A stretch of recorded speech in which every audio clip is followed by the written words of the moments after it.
Renacast.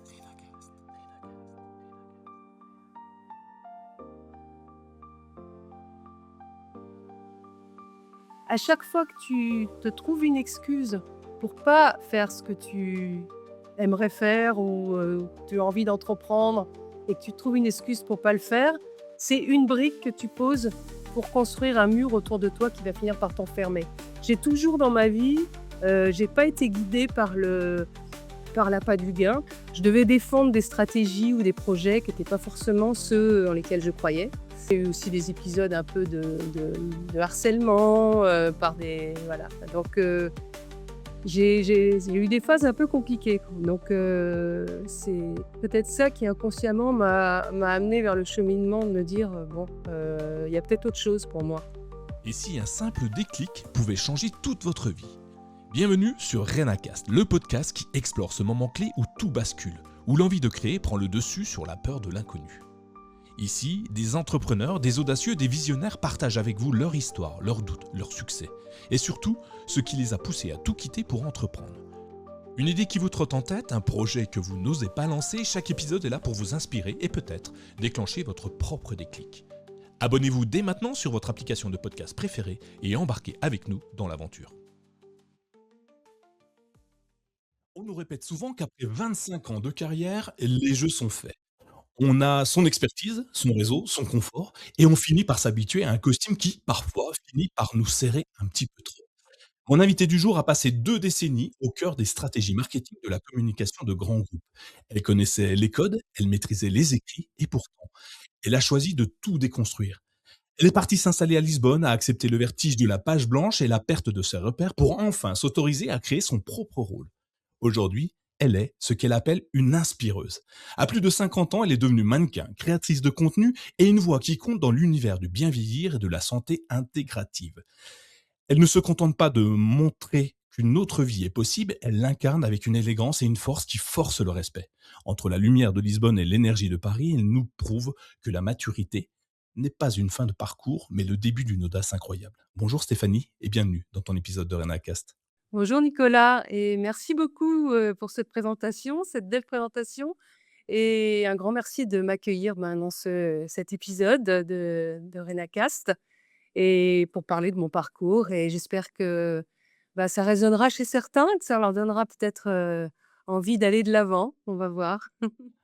Alors, moi, pour te dire, Stéphanie, on s'est croisés virtuellement à travers, tes musts, tes petits tes petites astuces, tes petits trucs, tout ce que tu m'as donné, on a discuté quand même longuement ensemble, à travers un échange, un café visio comme on peut l'appeler maintenant et avec cet échange, je suis parti à ta découverte complète. Je suis allé sur les réseaux sociaux pour savoir qui tu étais avant de te tendre le micro définitivement. Je suis allé voir d'où venaient tes racines, ce que tu faisais. C'est pas compliqué. Moi, quand j'ai regardé qui tu étais, j'ai eu vraiment l'impression de voyager entre les expos du musée de Yves Saint-Laurent, les ruelles lumineuses de Lisbonne. Enfin, j'ai fait plein de recherches et du coup, j'ai vraiment l'impression de te connaître. Mais c'est pas le cas peut-être encore de tout le monde. Alors du coup, ce que je te propose rapidement, c'est finalement de te présenter à tous nos auditeurs. Ok. À aujourd'hui, en tout cas, j'ai plusieurs facettes qui sont toutes plus ou moins liées, on va dire. Bon, j'ai eu un premier parcours de vie dans le salariat, mais ça, on en parlera peut-être un peu plus tard. Mais depuis quelques années, j'ai vécu des expatriations. Et donc, aujourd'hui, je suis à la fois modèle pub. C'est pour ça que tu parlais les musts, c'est mon site. Les musts de Stéphanie dans lesquels, voilà, je présente mon portfolio, mes photos et cetera. Mais c'est pas mon activité principale maintenant aujourd'hui. C'est vrai que maintenant je suis plutôt créatrice de contenu, sur les thèmes du bien-être, du bien vieillir, surtout naturel et en bonne santé. Voilà, je donne mes tips et mes routines, à ma communauté plutôt de femmes de plus de 50 ans pour, voilà, leur expliquer comment, vieillir le mieux possible et en bonne santé. Et puis, donc ça, c'est déjà une 1re partie de mon volet, de d'auto-entrepreneuse, on va dire. Et puis en même temps, en parallèle, je développe une activité indépendante, de dans le domaine du bien-être aussi avec une marque qui propose, des différents produits de qualité premium pour tout ce qui est bien-être, boissons fonctionnelles, prévention santé et cetera. Voilà, on en parlera, sans doute. Ouais, effectivement. Alors, tu balayes tout ça comme si c'était, facile, que tout était arrivé naturellement. Alors, c'est peut-être le cas chez toi, hein, mais moi, ce que j'aime bien et ce que les auditeurs de Rénacast nous remontent, c'est comment on en arrive là. Parce que si toi, ça paraît naturel, ça l'est pas pour, la moitié, voire, 99 des gens. Passer du salariat à l'entrepreneuriat, c'est souvent très difficile parce qu'il y a 10 milliards de questions différentes. Alors, comme tu le disais, tu as d'abord passé une bonne partie de ta carrière dans le salariat. Et est-ce que tu pourrais nous dire qui tu étais à ce moment-là? Qui était cette Stéphanie de ces 25 ans passés dans le monde du corporate et du marketing? Hem, j'étais, bon, j'ai toujours été quelqu'un de plutôt, on va dire, imaginatif, qui voilà, qui est, un peu, rêveuse voilà. Donc je me suis dirigée vers les métiers de la pub, de la communication, donc et j'ai travaillé, dans un grand groupe industriel automobile, français. Voilà, donc à différents postes pendant, 22-23 ans. Comment dire? C'est vraiment une période de ma vie dont je garde vraiment, comment dire? Des globalement du positif parce qu'il y a plein d'aspects. Attends, je branche, pardon. Il y a plein d'aspects positifs comme j'ai fait des formations, j'ai appris plein de choses donc j'ai adoré ces moments-là et puis aussi, je crois que j'avais besoin d'une certaine sécurité. C'est vrai que les gens qui créent leur, business, leur boîte, moi, je les admirais, je me sentais loin de tout ça. Je me disais: «Je j'ai pas la force et la niaque pour me lancer dans un truc toute seule». J'avais besoin je suis enfant unique, j'ai eu voilà, une enfance plutôt, heureuse, choyée et cetera et j'ai toujours eu ce besoin de, voilà, de sécurité et de pas trop sortir de ma zone de confort. Voilà, mais enfin le salariat, il y a eu quand même des mauvais côtés. C'est vrai que ça a été, j'ai eu des phases quand même un peu compliquées, j'ai eu, parfois alors ce que j'aimais pas trop moi dans cette situation, c'était que je devais défendre des stratégies ou des projets qui étaient pas forcément ceux dans lesquels je croyais.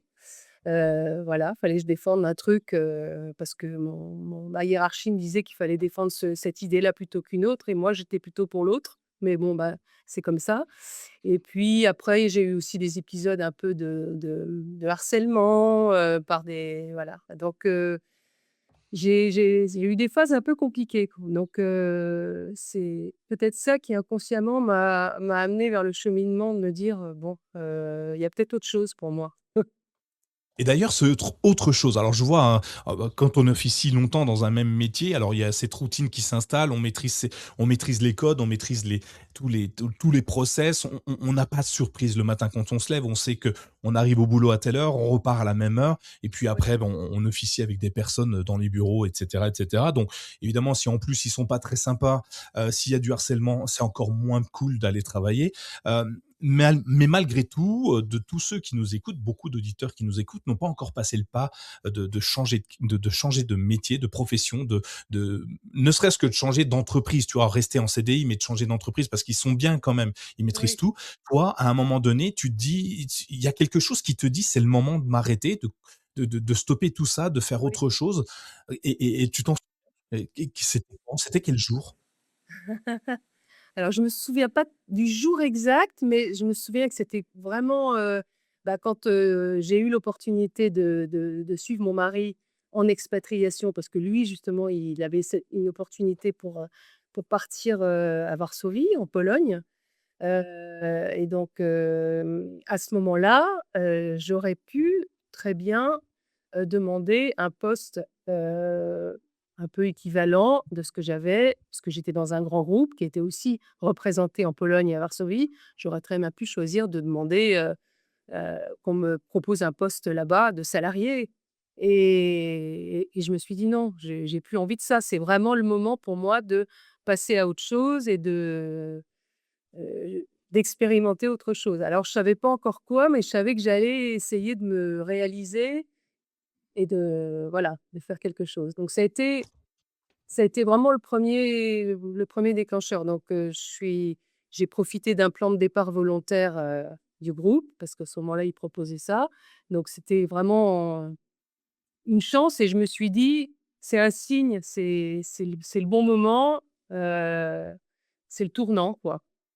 Ouais, C'est le et tournant. comment tu fais, que tu le dis, c'est, je j'ai envie d'autre chose, c'est le tournant, je profite d'une opportunité qui n'est pas la tienne, mais finalement celle de ton conjoint à ce moment-là, pour tout claquer. Est-ce que ça te fait pas peur? Alors je me mets à ta place, mais je me mets à la place de toutes les personnes qui suivent leur conjoint ou leur conjointe, pour se dire: «OK, je vais le suivre parce que, ou je vais la suivre parce que, ben, c'est une carrière, une opportunité assez exceptionnelle pour cette personne-là. Je l'aime beaucoup, alors je l'aime énormément, donc forcément, je fais l'effort de. Euh, Bon, toi, tu étais dans des conditions où potentiellement tu en avais ras la casquette, si je peux m'exprimer comme ça, du CDI. Donc, c'était peut-être plus simple pour toi. Mais à un moment, tu arrives à Varsovie, tu n'as plus d'emploi. Du coup, tu es dans un pays que tu maîtrises peut-être pas forcément, en tout cas peut-être pas encore les codes.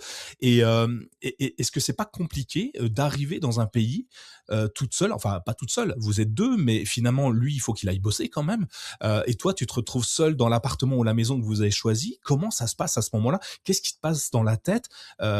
Moi, tu vois, j'ai une question. Je sais, je parle trop, vous me le dites tous. J'ai une question quand même derrière tout ça qui est caché. Comment tu fais pour ta liberté financière? Tu vois, moi j'aime bien que ma conjointe, mon conjoint, ne sache pas ce que je vais lui acheter comme cadeau parce qu'en fait, c'est pas son compte bancaire, c'est le mien, tu vois. Donc, Oui. même si c'est un cadeau à 10 balles, j'aime pas forcément, enfin, ça reste une surprise, donc faut pas qu'il le Ouais, ouais. sache. Comment tu fais pour tout ça? En fait, c'est vrai que, ça je l'ai pas, comment dire? Je l'ai pas réalisé tout de suite, parce que c'est vrai que mes parents m'avaient toujours dit: «Surtout, sois autonome dans ta vie, donc voilà, ne dépends jamais de personne» et cetera. Donc bon, j'avais toujours gardé ça, en moi, quoi. Mais c'est vrai qu'arrivé là-bas, c'était, enfin, voilà, c'était bien, la vie était confortable, il y a aussi une vie d'expatrié avec, une communauté française, importante, j'étais partie aussi quand même, avec une petite enveloppe, quand même un peu conséquente puisque après 22 ans d'ancienneté, voilà, c'était donc je j'ai pas pensé tout de suite à ça. Je me suis dit: «Je vais en profiter pour faire d'autres choses», donc je me suis engagée dans le bénévolat, dans des projets caritatifs et tout ça. Ça a été des super expériences. Par exemple, j'ai participé à un cabaret pour, voilà, caritatif, donc c'était vraiment sympa et puis bon, après je me suis dit: «Bon, alors le premier déclic, enfin la première envie de créer quelque chose pour moi, ça a été enfin c'était pas vraiment pour moi d'ailleurs, c'était plus pour, comment dire? Pour, m'affirmer vis-à-vis de mon mari qui avait, voilà un poste important, qui était un peu reconnu là-bas et cetera et donc je voulais, c'était un moyen un petit peu bah, qui m'admire, qui se disent: «Tiens, bah, elle est capable, de monter son truc, de créer son petit business», donc voilà, donc j'ai créé un petit business de vente d'accessoires de mode français. Donc c'était pour la communauté française, pour la communauté anglophone. J'ai créé un site, de commerçants, de vente de différents accessoires de mode, voilà et ça a été ma première expérience dans l'entrepreneuriat, mais c'était, voilà, c'était plus pour, comment dire? Ne pas être seulement la femme de, mais aussi être, celle qui a créé ça s'appelait A Chic Mood, voilà, qui a créé A Chic Mood et qui voilà donc ça a été une belle expérience, même si c'est pas devenu une multinationale, mais voilà, c'était mon truc Mais, c'est pas devenu une multinationale. OK, d'accord, sûrement, parce que, je suis désolé, je vais peut-être te vexer et j'en suis navré, mais, effectivement, je le connais pas. Mais en même temps, je suis pas dans la mode, donc ça aurait pu être une multinationale que je ne peut-être que je la connaîtrais pas non plus. Mais, il y a un truc que je trouve hyper intéressant, c'est les termes. Déjà, tu y vas donc sans peur, tu arrives là-bas, en te donnant à des associations et ça, je trouve déjà rien que ça, c'est génial, en fait, parce qu'il y en a plein qui resteraient oisifs dans leur canapé à regarder la télé sur des chaînes francophones et qui apprendraient même pas la langue, enfin toutes ces choses-là. Toi, tu vas sortir et ça, je trouve ça intéressant. C'est un premier pas, tu vois. Dans Renacast, je le dis à tous les épisodes, je crois, l'entrepreneuriat, c'est pas forcément créer une entreprise, c'est aussi entreprendre dans la vie de tous les jours, sortir de son quotidien et oser faire le premier pas. Et toi, t'en fais un, tu vas vers les autres en faisant de l'associatif. Et Ouais. ça, je trouve ça vraiment bien. Et puis ensuite, il y a un terme que j'ai noté. Alors je note plein de, je sais pas si tu as vu, je baisse la tête souvent sur l'écran, mais je note plein de mots. La fierté de, je veux qu'il soit fier de moi. Est-ce que tu veux, enfin, moi la question que j'ai là maintenant, est-ce que toi, sur cette petite partie de ta vie, est-ce que tu étais fier de toi, du travail que tu avais fait et de comment tu l'avais mené? Oui, oui, oui. Franchement, j'étais fière de moi sur le moment. Après, c'est vrai que, ça a pas marché autant que j'aurais voulu, mais c'est tout simplement parce que j'y ai pas mis, l'énergie qu'il aurait fallu pour que ça se développe plus que ça et je pense que j'étais encore, débutante dans ce domaine-là et il aurait fallu peut-être que je fasse une petite formation en parallèle pour, voilà, pour apprendre des des trucs, des tips qui m'auraient permis de voilà, de communiquer mieux et de développer le business, de façon plus importante. Mais j'ai toujours dans ma vie, j'ai pas été guidée par l'appât du gain, parce que même quand j'étais salariée, je privilégiais les postes qui m'intéressaient plutôt que ceux qui allaient me mener vers voilà, des augmentations de salaire ou des postes, à responsabilité et cetera. C'était pas ce qui m'apportait vraiment. Donc j'avais vraiment envie surtout de pas me lever le matin, enfin voilà, de pas y aller à reculons en fait, hein, et donc dans mes premières démarches d'entrepreneuriat, c'était ça, c'était, voilà, de faire quelque chose qui me plaît et qui fasse que je me réalise un peu et que du coup ça m'enrichisse et que je me sente épanouie et que du coup ça rejaillisse un peu sur les autres, sur mon entourage et voilà. Et tu vois, il y a un truc, encore une fois, tu dis que il y a une chose intéressante, en fait, enfin, il y a une chose, il y a plein de choses intéressantes, mais j'en retire une en particulier, alors 2 même. Je n'y ai peut-être pas mis l'énergie nécessaire qu'il aurait fallu pour faire grandir la chose. Aujourd'hui, tu sais que, potentiellement, pourquoi ça n'a pas fonctionné, c'est peut-être ton énergie, l'envie d'y aller. Et puis, il y a une autre chose que je trouve hyper intéressante aussi, c'est, la façon dont tu vois l'entrepreneuriat ou la vie en général, c'est pas la lapin du gain. Il y en a beaucoup qui font des entreprises qui, tu vois, les plus jeunes d'entre nous, qui nous écoutent. Alors, on a des publics, une quinzaine d'années, qui nous écoutent et qui nous envoient des messages et qui me disent, mais moi, je veux devenir riche en créant ma propre entreprise. Tu vois, c'est le leitmotiv. Et toi, tu viens de dire justement l'inverse. J'ai pas envie d'être riche, j'ai envie de me lever, être fier de ce que je fais, d'avoir des valeurs. Et je trouve ça hyper intéressant de le dire. Être entrepreneuse, c'est pas être multimilliardaire. Il y a des milliers d'entrepreneurs, millions d'entrepreneurs, de chefs d'entreprise qui sont pas blindés. Et des fois, ils sont même un peu pauvres. Mais, mais en fait, ils se lèvent quand même toujours avec le sourire parce que ce qui les anime, c'est le message, c'est la façon dont ils amènent les choses, donc dont ils sont reconnus. Tu parlais de fierté tout à l'heure, mais moi, la fierté que beaucoup me donnent, m'amènent, c'est, bah, en fait, je fais ce qui me plaît et en plus, ça plaît aux autres. Et ça, je trouve ça bien. Et et du coup, donc bon, ça a pas marché, c'est pas grave, c'est des choses qui arrivent. Tu as tiré, j'imagine, quelques enseignements de tout ça. Et moi, il y a une chose qui m'interpelle également, c'est, à ce moment-là, tu as quel âge? Parce qu'on va parler d'âge forcément, tu me dis de bien vieillir, donc forcément, on va parler d'âge. Sinon, c'est étonnant. Mais tu as quel âge à ce moment-là, quand tu arrives là-bas? J'avais, une cinquantaine d'années à peu près, oui c'est ça, à peine, enfin un peu moins, j'avais peut-être 48, un truc comme ça.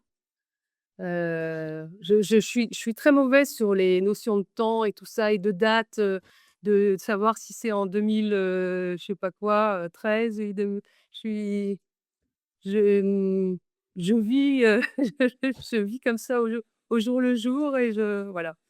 C'est peut-être le Mais secret pour pas vieillir d'ailleurs. oui, c'est ça.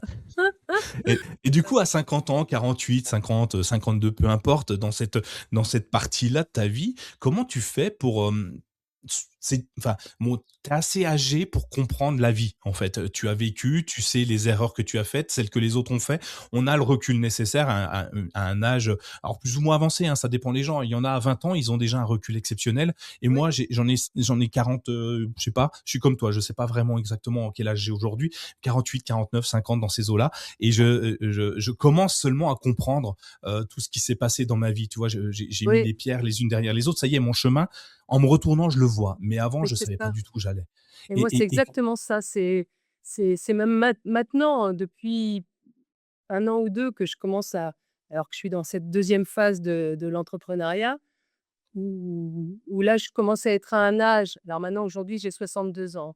Donc je commence à être à un âge où, enfin, j'ai plus de preuves à faire à quiconque, je me fiche du regard des autres et donc ce que j'entreprends maintenant, je le fais, là, pour le coup, pour moi et plus pour avoir un complément de revenu, un complément de retraite parce que la retraite va bientôt arriver et il y a toujours ce fil conducteur, c'est un petit peu le don de soi, s'occuper des autres, le bien-être des autres, donc c'est pour ça que je suis dans ce domaine du bien-être et puis il y a aussi le fait que si je me fais un complément de revenu, c'est pour pouvoir vivre suffisamment bien, pour pouvoir à côté, et ben, continuer à faire du bénévolat ou des actions et du donner du temps pour les autres et cetera, sans avoir à courir après l'argent. Donc c'est le c'est bien, hein. oui, Je trouve ça hyper intéressant de se dire que, tu arrives à un moment où tu te dis: «Bon, bah, un moment, il va falloir que je prenne ma retraite». Alors on va m'obliger à prendre ma retraite parce que toi, tu l'as décidé autrement finalement. Puisqu'on va te dire: «Bon, bah, non, on n'a plus besoin de toi, sur le travail». Mais toi, tu te dis: Non, moi je veux encore, alors déjà, vivre correctement, donc je vais aller chercher un revenu complémentaire» et pour ça, bah, tu vas pas faire du CDI visiblement puisque tu t'es décidé de te lancer un peu plus à cœur perdu à corps perdu pardon dans l'entrepreneuriat et quand je regarde ce que tu as fait depuis là, donc je vais redonner un petit peu les trucs parce que tu vas m'expliquer comment on fait. Parce que moi, si je voulais faire ça, sincèrement, je ne sais pas. Mais alors pas du tout par quoi commencer. Moi, de ce que j'ai lu de ton parcours, c'est, tu l'as dit aussi et je le dis un petit peu en intro, tu deviens mannequin mid-age. Euh, un petit peu par hasard de ce que j'ai compris, mais comment on se dit, moi jamais, déjà je pense que j'ai aucun physique pour être, alors ceux qui me regardent vont être gentils, vont me dire, bah si, mais dites la vérité, c'est pas grave, je suis habitué, mais comment on devient mannequin comme ça, sans l'avoir jamais été auparavant? Alors peut-être que le cabaret t'a aidé, hein, puisque tu as peut-être officié un petit peu dedans et ça t'a donné une ouais. force en toi encore plus fort que les autres. Déjà rien que ça m'interpelle beaucoup parce que bah, c'est un complément de revenu finalement. Même si tu es mannequin main, droite ou gauche, je ne sais pas, euh, on te paye pour ça.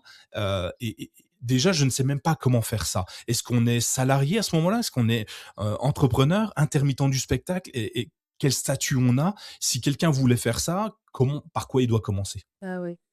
Bah, moi, j'ai commencé en fait, bah, j'étais encore à Varsovie et puis en fait, c'est des amis photographes. Mais j'avais 2 amis qui étaient photographes et qui se connaissaient pas d'ailleurs, mais qui m'ont tous les 2 dit: «Ah, tu devrais essayer, c'est vraiment, un métier pour toi, on va faire des essais» et donc on a fait des essais et puis ça c'est vrai que c'était sympa, donc j'ai créé une page Instagram qui était vraiment au début, vraiment une vitrine pour moi, pour, mettre mes photos, contacter les agences, voilà, c'est une sorte de portfolio, bon et puis c'était aussi pour, mettre en lumière les femmes de 50 ans, parce que c'est vrai que les femmes de 50 ans, c'est vraiment entre 50 et 60-65, elles sont invisibles. Ça commence un petit peu à changer, mais c'est quand même, c'est très, très long.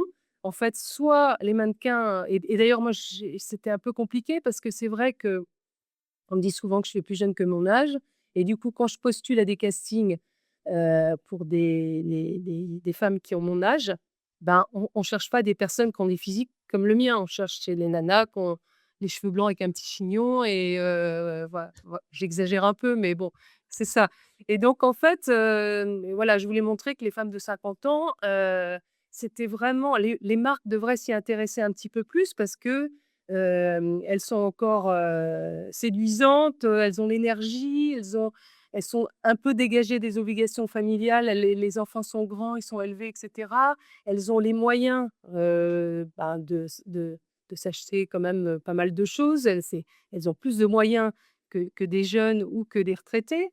Donc c'est vraiment la cible, idéale et les marques s'en désintéressent. Donc voilà, j'avais envie de montrer qu'il y a parce que là, aujourd'hui encore, les femmes de 50-55 ans qu'on voit dans les médias, c'est des femmes qui ont été connues quand elles étaient jeunes. C'est des anciennes actrices et anciennes mannequins et cetera qui reviennent sur le devant de la scène à 50 ans et c'est très bien.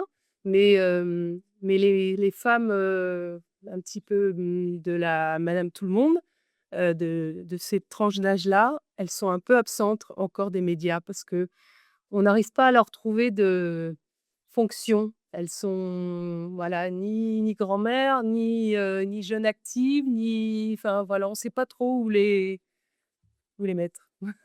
Donc j'ai voulu Et les du coup mettre en avant, voilà. bah, c'est bien et donc tu une histoire de rencontre, 2 amis photographes qui se connaissent pas, donc ça, c'est génial. Tu fais la liaison entre les 2. C'est peut-être le fait que les 2 te disent la même chose et qu'ils ne se connaissent pas qui t'a Ouais. aidé à passer devant l'objectif. Quelque chose qui me semble hyper compliqué, j'ai essayé j'ai essayé une séance photo, pour Réna Cast 2 mois. Ca Catastrophique, c'est très compliqué, je ne sais pas, ma main, elle va jamais où on me dit de le faire. Donc pour moi, c'est un vrai métier qui est hyper compliqué à faire. C'est il faut comprendre ce que nous dit la personne derrière l'objectif. Il faut donner du sens, il faut donner un regard, il faut donner une émotion à Mmh. travers des trucs. Je sais pas faire ça en fait. Moi, l'émotion elle est naturelle, ça veut dire qu'elle intervient quand elle doit intervenir. Un guépard me court après, je peux te dire que là, oui, je saurais faire la peur. Mais s'il me court pas après, je ne sais pas faire la peur, tu vois. C'est très très compliqué pour Mais moi. c'est vrai que Donc je trouve souvent, ouais, on pense qu'il suffit de se mettre devant un objectif et de sourire, mais non, c'est du un peu de boulot et d'ailleurs on le voit, quand je regarde en arrière, les photos que j'ai faites au début, bah, je vois la différence avec les photos que je fais aujourd'hui. C'est vrai qu'il y a un petit travail, même s'il est inconscient, ouais. on voit l'évolution. Mmh. Ouais, mais c'est hyper important et donc on peut, tu pu en vivre de du mannequinat ou c'était juste une passion hobby rémunératrice un petit peu pour payer, les petits plus à côté? Ouais, non, c'est pas enfin, c'est un petit peu rémunérateur, mais c'est pas, heu, non, j'aurais pas pu en vivre. Non, f pour celles qui en vivent, c'est vraiment, celles qui ont des gros contrats et que je pense que c'est la plupart du temps des femmes qui sont déjà, un peu connues justement. Je vois des créatrices de contenu, mannequins comme ça, sur les réseaux sociaux avec qui j'échange de temps en temps, qui ont pas mal de followers et cetera et même elles disent que, ben, c'est pas toujours facile, hein, c'est un petit peu en dents de scie. Puis il y a des mois où, voilà, il y a un beau contrat et puis après pendant 2 mois, il y a rien ou enfin, ça peut être, voilà. Mais très vite, enfin très vite, de petit à petit, j'ai dévié vers justement le bien-être et le bien vieillir parce qu'en fait, je voulais mettre en scène les femmes de plus de 50 ans, mais je voulais aussi montrer, parce que ce qui me choquait aussi sur les réseaux sociaux, c'est qu'on voyait beaucoup de femmes, après 50 ans, qui faisaient du botox ou de la chirurgie esthétique et cetera, qui assumaient pas leurs rides. Alors je respecte, hein, toutes celles qui le font, je n'ai rien contre. Moi, je pense pas que je ferais, mais moi, je voulais prouver qu'on peut arriver à justement bien vieillir, en étant naturel et il y a beaucoup de comment dire? D'évolution maintenant de la médecine, esthétique non invasive pour arriver à faire des choses, naturelles et douces et puis ensuite il y a évidemment toute la routine de vie, pour être en bonne santé et bien vieillir, c'est pas seulement avoir une belle apparence, c'est surtout, bien vieillir intérieurement et vivre le plus longtemps en bonne santé. Et ouais, totalement d'accord. Moi, quand je te dis tout à l'heure, je ne sais pas, enfin, tu me dis, que tu as du mal à te positionner dans l'espace-temps, dans le temps, pardon, et je pense sincèrement, moi, que c'est, le f enfin, après, tout le monde va me dire le contraire, mais je pense sincèrement que le fait de ne pas s'attarder sur le temps fait que tu ne vieillis pas intérieurement. Mmh. Parce que, compter les heures et les minutes me semble être très chronophage, Oui, de ton cerveau, tu vois? oui. Et du coup, alors moi, on me dit pas que je fais mon âge pour l'instant, tout va bien, mais vous inquiétez pas, ça va arriver, hein. Et ce qui est assez fou, c'est que, hem, plus on me pose la question, moins je me dis que je suis vieux. Plus, je me dis: «Bah, en fait, si tu vieillis, c'est parce que tu as envie de vieillir». Alors effectivement, tu as la santé, toi, intérieurement. Il y a des cas où malheureusement, tu peux pas faire autrement. Oui, j'ai mal au dos quand je me lève le matin. Oui, c'est difficile, mais tu vas nous expliquer par la suite comment on peut faire pour a aller mieux et puis comment, prendre soin de soi. Et c'est peut-être toi, à travers tu l'avais déjà avant ou c'est à travers l'œil du photographe, tu vois? Le cliché que tu as sorti toi, celui que tu as dans les mains qui t'a fait prendre conscience, que prendre soin de soi intérieurement et extérieurement, te permettait de vieillir mieux, en tout cas en meilleure santé ou mentale et physique? Heu, c'est comment dire? C'est un cheminement qui est venu, c'est pas seulement, avec la les photos, hein, c'est plus dans la vie de tous les jours et puis les différents contacts que j'ai eus avec mon métier de créatrice de contenu. Parce que le métier de créatrice de contenu, enfin le métier, je sais pas si on peut dire que c'est un métier d'ailleurs, c'est une activité, heu, mais qui fait que j'ai des partenariats avec des marques qui me proposent des produits à tester. Alors je teste pas tout parce que justement une espèce de j'ai des valeurs qui font que je teste, vraiment les marques françaises avec des produits, voilà, bio ou des choses dans lesquelles je crois vraiment et je n'en parle d'ailleurs que si vraiment, je trouve que c'est enfin, ça a eu de l'effet sur moi et donc j'ai pu, tester un certain nombre de choses et voilà, ça a fait un cheminement en moi et je me suis dit: «Ben, voilà, il y a, le sport, la nutrition, la micronutrition, le mindset qui est très important». Mais j'ai toujours été très positive dans la vie. J'ai toujours, vu le verre à moitié plein, plutôt qu'à moitié vide et ça, c'est vraiment, je pense, un truc qui fait que qu'on se sent bien et que qu'on n'a pas la ride du lion là, toujours à froncer les sourcils et cetera. Moi, j'ai plutôt les rides ici moi parce que je je Au souris niveau de la beaucoup. bouche, ouais. Ouais, voilà et Et mais c'est hyper intéressant donc tu fais alors ce qui est amusant, c'est que, finalement tu suis, ton mari, d'un seul coup tu comprends que, le CDI c'est plus pour toi, tu as envie de t'épanouir autrement, en tout cas avec tes propres valeurs. Tu crées, dans le luxe, de la maroquinerie, non? C'est un peu tout, enfin bref, ouais, il un y avait des élément autour du foulards en luxe. soie, des bijoux et des sacs, oui. Mmh. Ouais, donc un truc qui est tourné autour du luxe, de la beauté, hein, généralement. Tu fais du mannequinat que souvent autour de la beauté. Tu fais de l'influence. Alors, on va revenir dessus parce que le terme que tu utilises je le trouve Ouais, plutôt, inspireuse. Je le trouve hyper intéressant, parce que, tu crées sur les réseaux sociaux, tu es créatrice de contenu. Hem, Souvent, c'est, créatrice de contenu, alors c'est tout le monde veut le devenir en ce moment, c'est le métier à la mode, parce que on voit les influenceurs à Dubaï et cetera, qui cartonnent, qui font des milliards. En tout cas, c'est ce qu'ils nous disent, et ça fait rêver pas mal de nos jeunes. Hem, Moi qui, crée du contenu pour les réseaux sociaux, je sais que c'est pas si simple que ça. mmh, J'ai regardé à nouveau le nombre de followers que tu as sur Instagram qui est quand même, très, très sympa. Je crois qu'on est à plus de 28 000, c'est ça? mmh, Ce qui est énorme, pour moi. Moi, je dois être à 20 et comment on fait? Parce que c'est un métier aussi, tu vois? Les oui. boîtes te font confiance, t'envoient du contenu, des produits à tester, te payent peut-être pour ça. Comment on fait pour créer un réseau? Est-ce que tu en fais une entreprise également? Est-ce que c'est obligatoire de créer un statut social derrière? Parce que certains peuvent le devenir et ont peut-être envie de l'être. Toi, tu as déjà 2 métiers, enfin 3 métiers en Oui. quelque temps. Comment tu as créé ta page Instagram, est-ce que c'est, encore une fois, je vais revenir dessus, tu vas me dire: «Mais il est borné sur le mannequinat». Non, mais est-ce que c'est tes photos qui ont permis, d'augmenter, t ta masse, de followers sur Instagram? Ou est-ce que tu as créé un élément un Ouais. design ou un contenu particulier qui fait que ça a attiré les gens?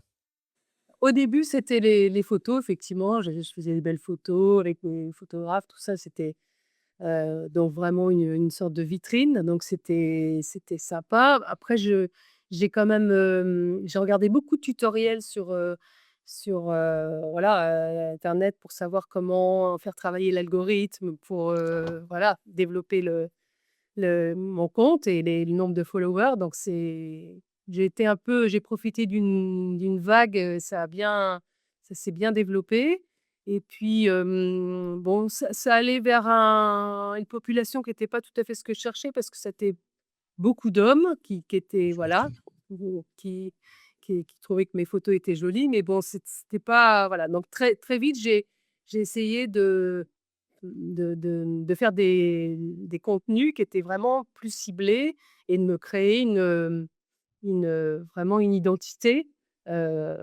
plus vraiment personnelle quoi, sur le bien-être, sur le bien vieillir, sur, voilà la prévention santé, la longévité, tous ces sujets qui me passionnent de plus en plus donc je me documente, j'essaye d'aller vers les personnes, que ce soit des thérapeutes ou des médecins ou des gens qui travaillent dans ce secteur-là pour essayer de les interviewer ou de voilà, d'écrire des sujets avec eux et voilà, donc c'est très intéressant et alors ce qui a fait aussi que j'ai créé ce dernier volet de mon activité indépendante, c'est en fait, quand j'étais encore à Varsovie, il y a une dizaine d'années, il y avait un type qui m'avait contacté via LinkedIn, par téléphone. Enfin, il m'avait, contacté sur LinkedIn et puis on avait échangé par téléphone et il m'avait démarché, proposé de le rejoindre dans la société dans laquelle il travaillait à l'époque heu, qui faisait des compléments alimentaires, voilà, des choses naturelles, bon. C'était très intéressant, mais c'est alors moi, j'étais un peu loin de tout ça. J'étais encore, bon, dans la photo et puis dans mes activités caritatives et dans les plein de choses, je faisais plein de trucs, j'avais pas le temps.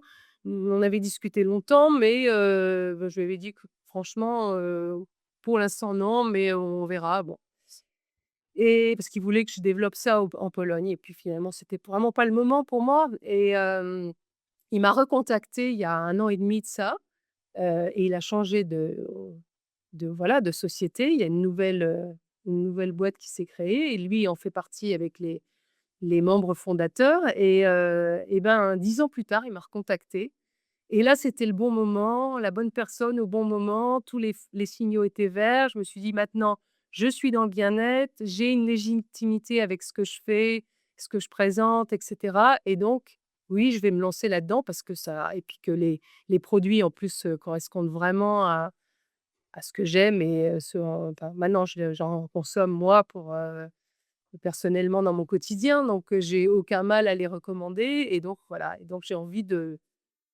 retranscrire ça et d'essayer de développer ça et de trouver des personnes qui ont les mêmes convictions que moi pour essayer de développer ce réseau parce que c'est vraiment passionnant. Ouais, et tu le construis, petit à petit. En fait, chaque partie de ta vie finalement t'amène à ça aujourd'hui, et tu as créé alors il y a un truc qui est fort du coup chez toi, c'est ce réseau que tu crées petit à petit et tu viens me parler de LinkedIn finalement, qui est un réseau à ne pas négliger visiblement, qui est hyper important, à mon sens. Aujourd'hui, c'est l'un des meilleurs réseaux où on peut se créer des vraies connexions, entrepreneuriales, même s'il change, comme tout change de toute façon.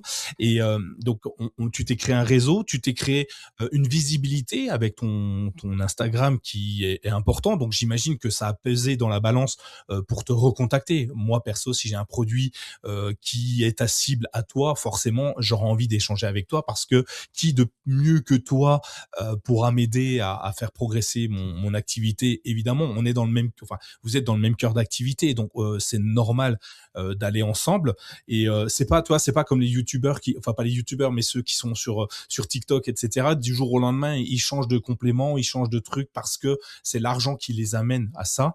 Toi, c'est ta vie qui t'a amené progressivement et ça, c'est hyper intéressant. Si tu avais, tiens, si tu avais, un petit tips concret, pour une femme ou un homme de 50 ans qui nous écoute et qui ressent le besoin de renaissance, qui a envie de changer, envie de bouger, envie de se reconnecter à lui ou à elle-même, mais qui n'ose pas, tu sais, à cause du regard des autres, ce serait quoi ton premier conseil pour qu'il puisse passer à l'action?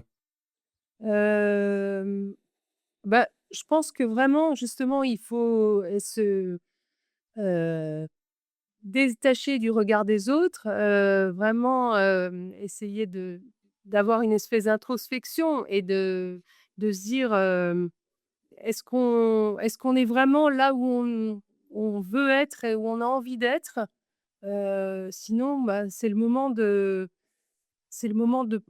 passer à l'action, quoi, d'essayer faut pas après 50 ans, même 60, on est encore, une grosse tranche de vie devant soi, je pense et en plus, on a une certaine expérience, on a un bagage qui fait que, il y a des erreurs qu'on fera pas et puis, bon, il faut pas avoir peur. Il y a un truc, qui m'a beaucoup aidé dans un livre dont on parlera à la fin, donc j'ai lu, qui m'a beaucoup aidé, qui dit, hem: «À chaque fois que tu te trouves une excuse pour pas faire ce que tu aimerais faire ou que tu as envie d'entreprendre et que tu trouves une excuse pour pas le faire, c'est une brique que tu poses pour construire un mur autour de toi qui va finir par t'enfermer». Chaque excuse est une brique et ça m'a vraiment parlé ça. Je me suis dit: «Ouh là, maintenant quand le matin je me lève et que je me dis: "Bon, j'ai ça à faire, mais bon, je peux peut-être attendre demain ou après-demain pour le faire"», bah non, je pense à la brique, je me dis: «Non, j'ai pas envie d'une brique supplémentaire, je vais y aller». Donc voilà, Ouais, c'est hyper vrai. intéressant, ouais.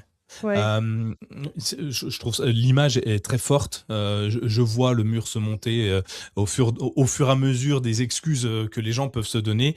On c'est facile de se trouver une excuse, c'est plus difficile de se mettre un coup de pied aux fesses pour avancer. Mais, Mmh. tu vois, il y a un truc que tu dis, c'est, il faut faire fi du regard des autres.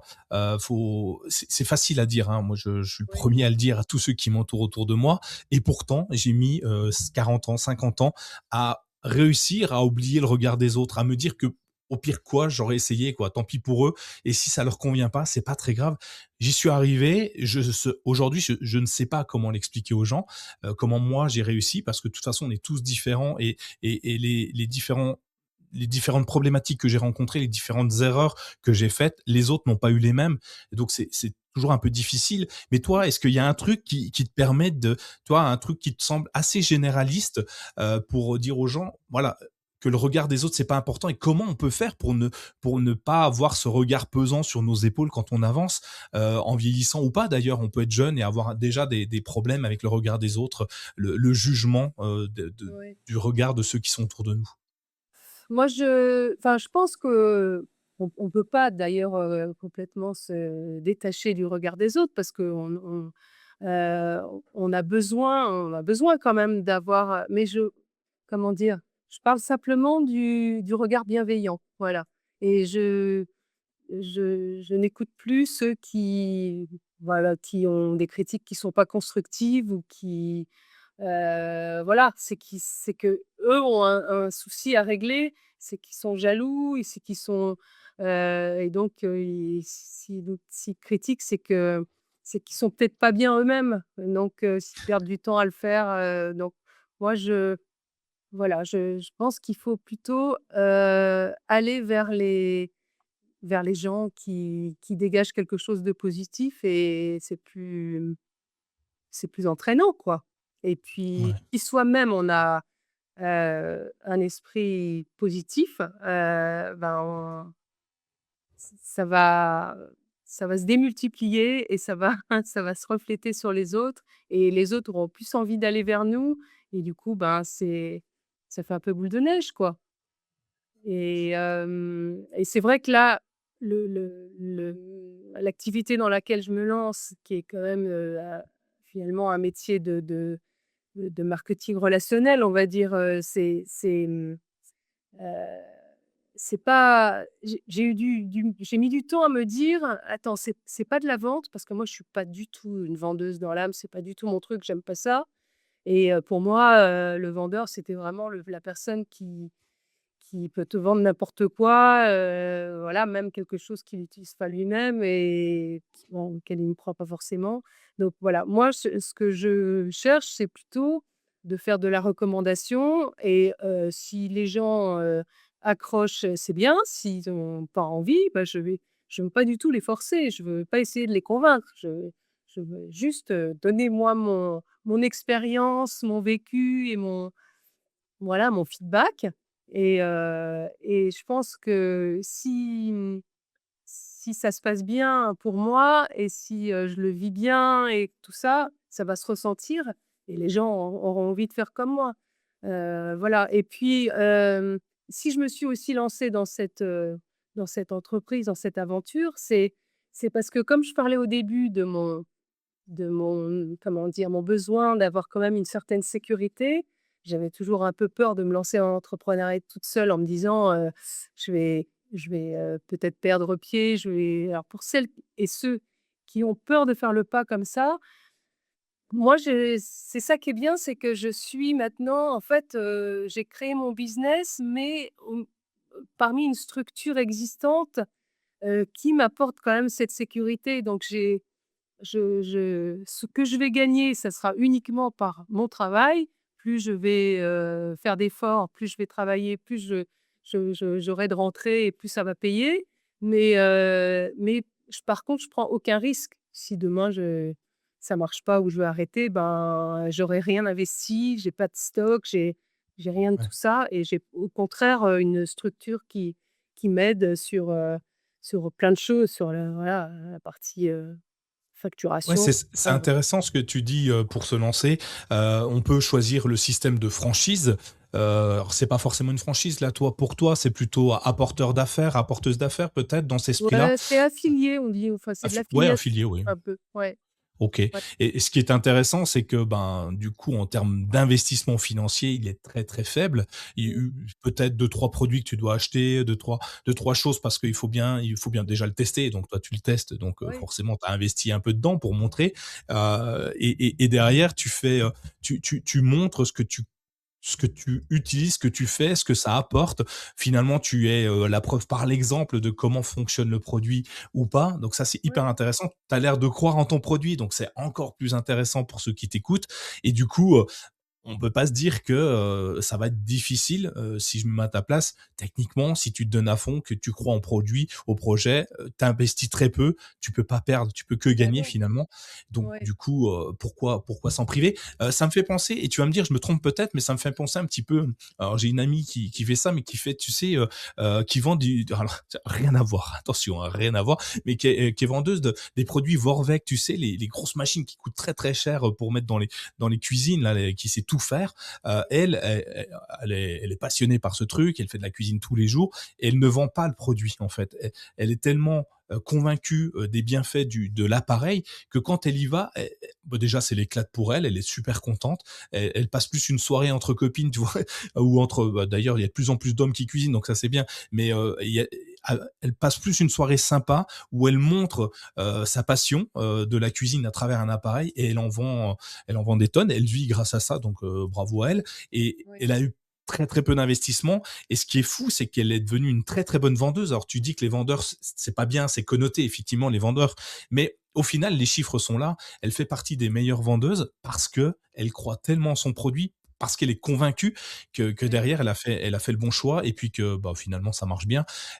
Et et elle est comme toi, elle a pas investi grand-chose. Alors elle a peut-être Ah investi oui, un peu plus parce que je sais pas s'ils lui vendent pas le premier, oui, et je trouve ça génial en fait de se dire: «OK, je me lance dans un produit, j'ai pas de la seule problématique qu'il peut y avoir, bon bah ça marche pas et au oui. pire, c'est pas grave puisque j'ai pas hypothéqué ma maison pour autant, je suis pas Oui, parti c'est à l'autre ça, bout c'est du monde». vraiment ouais, Et je trouve ça hyper intéressant. Et ça, ceux qui veulent se lancer dans un business comme ça, ils peuvent te contacter, ils peuvent venir vers toi, pour, oui, te dire: «Bah, écoute, ça a l'air sympa, dis-nous en plus» parce que évidemment, je suis très évasif aujourd'hui parce que je suis pas là pour vendre les produits des de mes oui, invités, c'est pas mon objectif. Mais, clairement, bah, le bien-être, pour 50, 60, 70, 110, 120, 130 ans, ça va venir de plus en plus fréquent. C'est quelque chose d'hyper important pour tout le monde. oui. Plus on vieillit de plus en plus vieux, donc oui, il faut être en meilleure santé. Ce serait génial, hein. Moi, je veux bien vivre 10 000 ans, mais si c'est pour être couché dans un lit, ça m'intéresse pas. Ah oui, ça Et du coup, si j'ai envie de discuter avec toi, comment je fais pour papoter, pour savoir quel est ton produit, comment je fais pour te découvrir? Alors, bah, déjà, il y a les réseaux sociaux, donc Instagram et puis, LinkedIn. Donc on je vous laisserai les liens, et les pour me contacter par ce biais. Puis il y a aussi une page de présentation, mais qui est en cours de finalisation. Donc dès que ça elle sera disponible, je vous la mettrai parce que comme ça ça expliquera un petit peu plus comment est organisé le voilà le job et puis moi je me fais un plaisir de faire des rendez-vous téléphoniques pour échanger, puis enfin ceux qui sont intéressés ou qui se posent des questions, que je puisse répondre à leurs questions et voir ensemble si c'est un truc qui peut leur correspondre ou pas parce que c'est voilà, ça correspond pas forcément à tout le monde, hein, mais je pense que c'est quelque chose qui est sécurisant, mais qui en même temps et il faut quand même, travailler pour arriver à développer son business. Ça me rappelle l'histoire du je sais pas si tu connais l'histoire du de l'escargot et du scarabée là, l'escargot qui veut aller, manger des cerises et puis alors il fait un effort, comment ça il porte sa maison sur le dos, il passe un temps fou à se diriger vers le cerisier, puis là, il croise un scarabée qui lui dit: «Mais qu'est-ce que tu fais? Tu vas où?» Et il dit: «Bah, je vais manger des cerises» et alors le scarabée dit: «Oui, tu vas jamais y arriver, il y a pas de cerises, tu y seras jamais, ça va pas le faire» et cetera, l'escargot le regarde, lui dit: «T'inquiète pas, quand j'y serai, il y en aura des cerises». Voilà, bah, c'est vraiment, pour moi ça c'est une toute petite histoire qui me guide chaque jour. Ah mais c'est hyper intéressant à regarder, on pourrait l'analyser et une histoire, ouais, très intéressante. Merci beaucoup en tout cas pour me l'avoir partagée. Je la connaissais sous d'autres termes, mais ouais, c'est super sympa. Du coup, oui, je mettrai tous les liens dans les notes de l'émission, évidemment, dans la description. Tu me donneras, tout ça hors antenne pour qu'on puisse, les mettre dans le conducteur. Hem, Si, tu sais, sur Renacast, je demande souvent à mes invités, tout le temps d'ailleurs à mes invités, si tu as un livre de chevet, un livre de référence, une œuvre que tu aimes partager autour de toi parce que elle guide ta vie, elle a changé ta vision peut-être à un moment donné. Et ce que j'aime bien dans les livres, c'est que tu peux le lire un jour, il n'aura pas forcément la même signification, la même connotation un autre jour de ta vie, un autre moment de ta vie. Donc toi, est-ce que tu en as un ou deux, hein, peu importe, Oui. que je pourrais glisser dans la bibliothèque de Renacast? Alors oui, j'en ai 2 en fait, Ah, alors j'en ai un premier qui s'appelle, «Dépasse-toi», c'est OK. celui-là, là, «Dépasse-toi» de Romy Neustadt et donc ça dit, «Prends ton avenir en main, un monde de possibilités t'attend». Donc c'est vraiment, voilà, une femme qui explique sa réussite, un petit peu dans ce domaine, du marketing relationnel et elle donne tous les tips, voilà, pour réussir à vraiment, dans ce domaine et surtout prendre confiance et enlever tous les freins et cetera. Donc il y a des tas de c'est vraiment bien fait. En plus, c'est, comment dire? C'est fait un petit peu de façon humoristique, et très pratique, très, structuré. Enfin, c'est vraiment, une petite bible pour moi, et ça m'a beaucoup aidée, et à me donner confiance justement pour aller, pour me lancer, en fait. Donc ça, c'est voilà pour la partie un peu pro et puis pour la partie, longévité, santé et cetera, c'est le livre du docteur Christophe de Jaeger, La médecine de la longévité, une révolution et le sous-titre, c'est vraiment ça dit bien tout ce que ça veut dire, c'est: «Et si vivre jusqu'à 150 ans en bonne santé devenait la norme?» Voilà et Je donc prends. là, c'est quand j'ai parlé de ça à ma plus jeune fille qui a 17 ans, elle me dit: «Mais dis donc, si on vit de 150 ans en bonne santé, alors on va croiser des gens en boîte de nuit, tu quel âge toi?» «Ben moi j'ai, 120 et toi, 135». «Ah bah d'accord, bon, quand on en sera là». Bon, Ça va être sympa. ouais. Non, mais je prends ces 2 livres, je n'en connaissais aucun des 2, donc tu vois, c'est assez intéressant parce que d'habitude j'ai pas mal de livres qui se ressemblent, parce qu'il y a des must-have, hein, à avoir, hein, évidemment dans notre bibliothèque. Donc forcément, je les ai déjà, mais ceux-là, je les ai pas, je les ai jamais, même croisés. Donc pendant que tu parlais, j'étais sur mon téléphone. Oui, je sais, c'est pas bien, mais je mettais dans la bibliothèque Amazon les 2 livres que tu as recommandés et puis je vais voir si, j'ai le temps de les lire ces temps-ci ou si je le commande tout de suite, je sais pas encore, j'hésite. Mais en tout cas, je les rentrerai également dans la bibliothèque de Renaca. Je les Bah, je mettrai sais que également dans les notes de l'émission. tu as une tonne de livres à lire. Ouais, j'en ai beaucoup là en ce moment. Là, j'ai une petite, mais ça va, j'avance, j'avance. Il y en a déjà que j'avais déjà lu, donc j'avais pris de l'avance. Mais c'est hyper intéressant. Il y en a que j'ai découvert qui sont passionnants, d'autres qui sont plus compliqués à lire, mais avec une profondeur de deuxième ou troisième lecture qui est intéressante et qui Ouais. donne. C'est comme les films. Tu peux les regarder plusieurs fois et voir des choses que tu n'avais pas vues, pas compris en tout cas, parce que ton esprit n'était pas ouvert à ce moment-là à la réflexion sur cet item-là en particulier. Je trouve ça hyper intéressant d'avoir ces livres-là. Et puis, c'est des livres que je ne serais pas allé voir. Tu vois, le second que tu me donnes, c'est pas un livre que je vais voir moi. Je vais vivre jusqu'à 150 ans sans aucun problème. Ça, c'est une certitude pour moi, en tout cas dans mon esprit. Mais comment, je sais pas encore, puisque je suis pas très sportif. Donc du coup, va peut-être falloir que je change mes activités physiques. Mais voilà. Donc très bien, je les rajoute dans la bibliothèque. On arrive progressivement à la fin de ton épisode. J'ai toujours une question que je dis signature évidemment. Je suis très friand de la réponse de mes invités. C'est si tu avais la capacité de remonter dans le temps, de grimper dans une DeLorean et de tomber nez à nez avec toi-même à l'âge de 10 ans, par exemple, tu sais, bien avant tout ça, qu'est-ce que tu pourrais te dire en te regardant dans les yeux? Hem, Qu'est-ce que je pourrais me dire? Bah, je me dirais, «Vas-y, fonce,